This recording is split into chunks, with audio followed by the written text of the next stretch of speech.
Now more than ever, you need to be prepared to protect yourself and your loved ones. In Guns and Ammo's new personal defense video series, we're going to highlight some tools, tactics, and techniques that will help keep you and your family safe.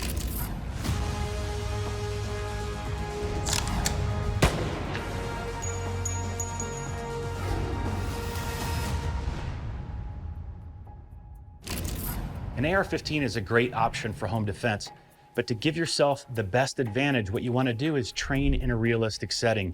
You may be very comfortable shooting an AR-15 on a square range, but there's some nuances that you need to be aware of that are applicable in close quarters that you're going to encounter when you clear a structure. Now, you can either do that with an inert plastic molded AR-15 that you add your accessories on, or you could use an actual AR-15 as I'm doing here. You just have to confirm that it's unloaded and to make sure that no one is in the area where you're practicing. So I'm gonna talk first a little bit about setup. Now there's only a couple accessories I have on here that are important and relevant, and one is a red dot sight. This is a Trijicon MRO HD. This makes for intuitive aiming, but the absolute most important thing is the Inforce WML weapon mounted light that I have here on my AR-15.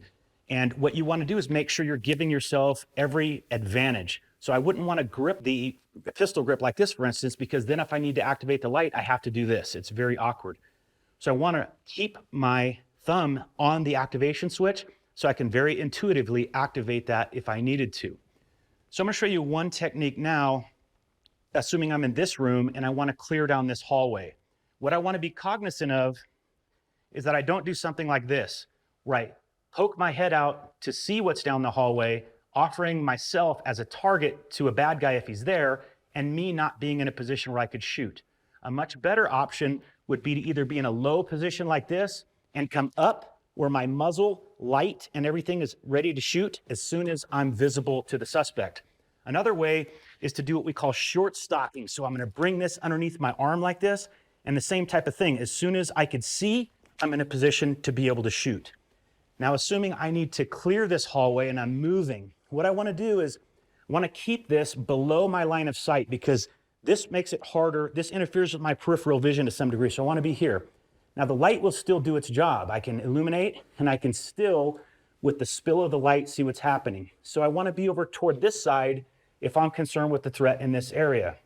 Now, as you can see, this is a closed door, which is not as alarming to me as this open door over here, because someone could come out of there very quickly. If someone comes out of a closed door, I will hear that. So as I'm approaching, I can see that we have what is called a dead wall here. So I can see that there's nobody in that corner. So my primary concern is going that way. So how I can do this is a technique we call a button hook. I'm gonna have the gun down low, so I'm not protruding into the room with my muzzle. If I do that, an armed suspect can shoot me, and an unarmed suspect can grab hold of the rifle, which I don't want.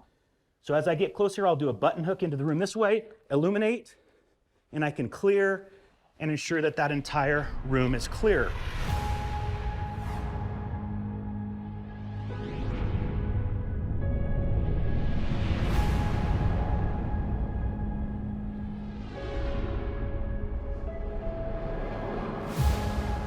There's just a couple techniques that will help you transition the skills that you've developed on the square range and make them applicable for home defense.